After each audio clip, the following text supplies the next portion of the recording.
1월 3일 새벽을 잊을 수 없을 것입니다. 베네수엘라의 수도 카라카스의 밤하늘은 미군의 정밀 유도탄이 그어놓은 섬뜩한 궤적으로 가득 찼습니다.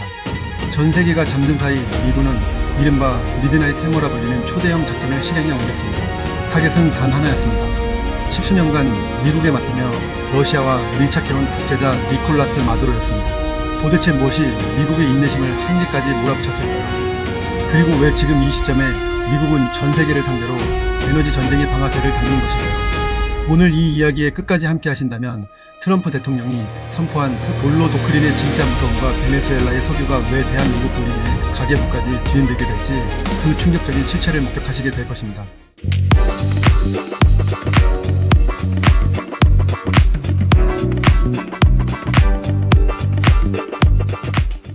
사건의 시작은 2026년 1월 3일 이른 새벽이었습니다. 카라카스의 라다 공군기지에서 7번의 거대한 폭발음이 들려왔습니다. 베네수엘라 정권이 자부하던 러시아제 국K 317이 부크 M2 방공 시스템이 비명을 지를 틈도 없이 고철 덩어리로 변했습니다. 미 공군의 압도적인 전술은 베네수엘라의 방공망을 말 그대로 초토화시켰습니다. 같은 시각 미 특수부대는 마두로 대통령의 자택을 급습했습니다. 잠옷 바람으로 체포된 마두로와 그의 부인 실리아 플로레스는 저항 한번 해보지 못한 채 미 군함으로 압송되었습니다. 이 모든 과정이 단 30분 만에 끝났다는 사실은 전 세계 군사 전문가들을 경악해 하기에 충분했습니다. 뉴욕 스튜어트 국제공항에 비행기 한 대가 착륙했습니다. 그 안에는 수갑을 찬 베네수엘라의 최고 권력자 마두로가 있었습니다. 그는 이제 마약 테러 공모 혐의로 미국 법정에 서게 됩니다. 트럼프 행정부는 지난 수개월 동안 이 작전을 비밀리에 계획해왔습니다. 2003년 이라크 침공 이후 가장 단호하고 공격적인 정권 교체 작전이 성공한 순간이었습니다. 트럼프 대통령은 말하라고 해서 기자회견을 열고 이렇게 선포했습니다. 미국은 이제부터 베네수엘라를 임시로 직접 운영할 것이며 세계 최대 규모의 석유 매장량을 미국이 관리하여 다른 국가에 판매하겠다고 말입니다. 여기서 우리가 주목해야 할 단어가 등장합니다. 바로 돈로 도크린입니다. 19세기 미국의 고립주의와 중남미 보호를 상징했던 몰로주의를 트럼프식으로 재해석한 것입니다. 트럼프는 미국 근해에 외국 적대 세력이 발을 붙이는 것을 절대 용납하지 않겠다고 선언했습니다. 특히 마두로 정권이 러시아와 밀착하여 위협적인 공격 무기를 도입하고 마약 카르텔과 공모해 미국의 국경을 위협했다는 점을 작전의 정당성으로 내세웠습니다. 이는 러시아와 중국을 향한 강력한 경고이기도 합니다. 남미에서 발을 떼지 않으면 마두로와 같은 운명을 맞이하게 될 것이라는 무언의 압박입니다. 베네수엘라는 세계 1위의 석유 매장량을 자랑하는 국가입니다. 하지만 마두로의 실정과 부패 그리고 미국의 제재로 그 막대한 자원은 그동안 고립되어 있었습니다. 이제 미국이 이 석유 수도꼭지를 직접 쥐게 되었습니다. 트럼프 대통령은 베네수엘라 석유에 대한 금수 조치를 유지하면서도 미국이 직접 관리하는 방식으로 시장에 공급하겠다는 계산입니다. 이것은 국제 유가를 미국의 입맛대로 조정하겠다는 선언입니다. 에너지 패권을 쥔 미국은 이제 전 세계 경제의 생사유탈권을 쥐게 되었습니다. 석유로 먹고 사는 국가들은 이제 트럼프의 눈치를 보지 않을 수 없게 된 것입니다. 작전명 미드나잇 해머는 베네수엘라에 앞서 이란의 핵시설까지 타격했던 것으로 밝혀졌습니다. 미국은 이제 동시다발적으로 적대국들을 무력화시킬 수 있는 준비가 끝났음을 증명했습니다. 트럼프 대통령은 이번 작전이 실패했을 경우를 대비해 훨씬 더 큰 규모의 2차 타격까지 준비하고 있었다고 강조했습니다. 미국 주권에 도전하거나 미국인의 삶을 위협하는 자들에게는 단 한치의 자비도 없다는 점을 전 세계에 확실히 각인시킨 것입니다. 힘에 의한 평화라는 트럼프의 독트린이 현실에서 어떻게 구현되는지 보여주는 가장 극적인 사례입니다. 베네수엘라 내부 상황은 혼돈 그 자체입니다.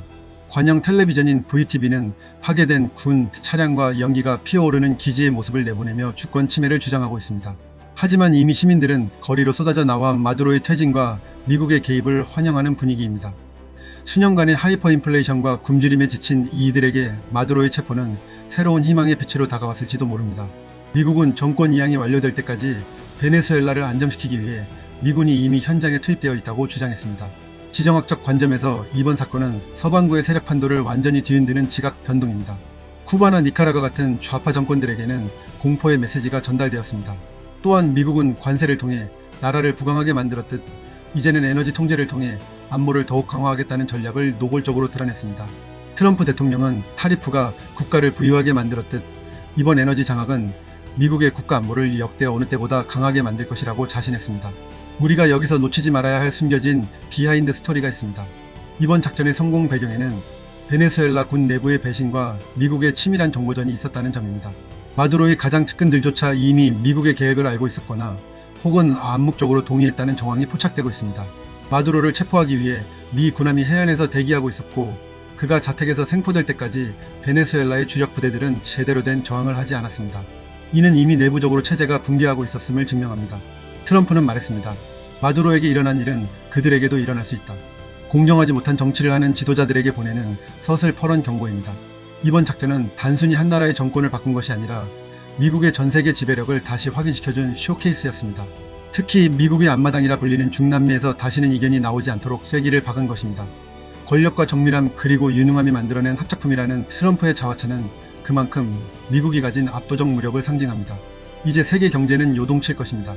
베네수엘라산 원유가 시장에 대량으로 풀리게 된다면 에너지 시장의 구조는 완전히 바뀝니다.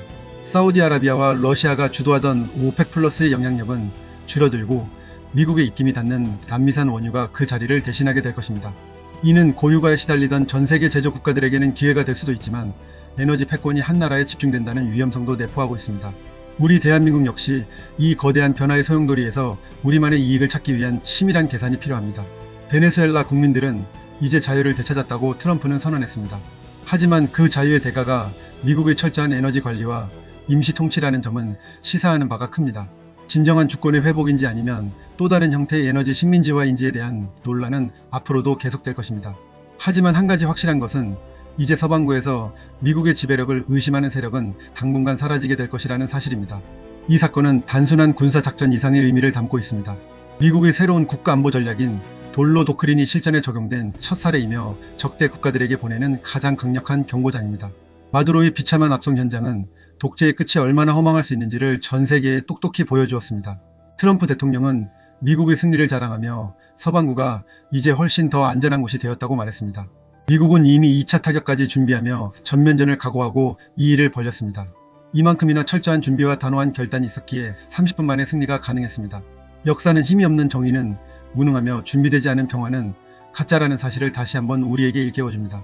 베네수엘라의 불타는 기지와 뉴욕에 도착한 죄수 마두로의 모습은 2026년 세계가 마주한 가장 차가운 현실의 단면입니다. 지정학적 통찰력은 항상 최악의 시나리오를 대비하고 그 안에서 국익을 찾는 것입니다. 베네수엘라의 이번 사태는 우리에게 국가안보가 얼마나 소중한지 그리고 강력한 동맹과 자강의 힘이 왜 필요한지를 다시금 생각하게 합니다. 미국의 에너지 장악이 우리에게 축복이 될지 혹은 또 다른 압박이 될지는 이제부터 우리가 어떻게 대처하느냐에 달려 있습니다. 역사의 흐름이 때로는 가상보다 더 드라마틱하게 전개되는 시대를 우리는 살고 있습니다. 베네수엘라의 다시 평화와 번영이 깃들기를 바라며 이번 사건이 우리에게 주는 묵직한 교훈을 잊지 말아야겠습니다. 오늘도 저희와 함께 통찰의 시간을 가져주셔서 감사합니다. 이 영상이 여러분의 시야를 넓히는 데 도움이 되셨다면 구독과 좋아요를 부탁드립니다.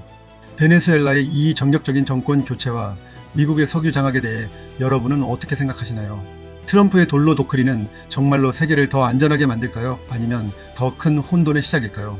여러분의 날카로운 의견을 댓글로 남겨주십시오. 저는 더 깊이 있는 분석과 생생한 소식으로 다시 찾아뵙겠습니다. 시청해주셔서 감사합니다.